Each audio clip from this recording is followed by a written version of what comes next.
அண்ணே, நீங்க கொடுத்த பணத்துல சொந்தமா கடை ஒண்ணு ஓபன் பண்ணிருக்கனே. இன்னொரு 2-3 மாசத்துல நீங்க கொடுத்த பணத்தோட அசல் வட்டி சேர்த்தி கொடுத்துறேனே.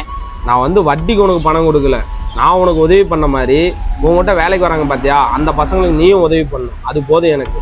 சரியா? நான் திருப்பலாக்கு வந்துடுறேன். தம்பி, கறிக்கடைக்கு என்னடா புது ட்ரெஸ் போட்டு வந்திருக்க? இல்லைண்ணே, வீட்டுக்கு போயிட்டு வந்தால் லேட் ஆயிடுன்னு சொல்லிட்டு நான் காலேஜ்லேருந்து அப்படியே வந்துட்டேண்ணே. காலேஜ் போறியா? ஆமாண்ணே. சும்மா இருக்கிறனால தான் வேலைக்கு வரேன்னு நினைச்சேன்பா. அண்ணே, நான் இங்கே இருக்கிற சூழ்நிலைக்கு எங்கள் அப்பா கிட்ட போய் என்னை படிக்கவேன்னு சொன்னால், உனக்கெல்லாம் படிப்பு எதுக்குடா, ஒழுங்காக வேலைக்கு போடான்னு சொல்கிறாங்கண்ணே. அதானே பார்ட் டைமாக வேலைக்கு வந்து வர காசில் என் காலேஜ் ஃபீஸ் நானே கட்டிக்கிறேண்ணே. அண்ணே, என்னை படிக்கணும் ரொம்ப ஆசைண்ணே. சரிண்ணா, போய் வேலையை பார்க்குறேண்ணே.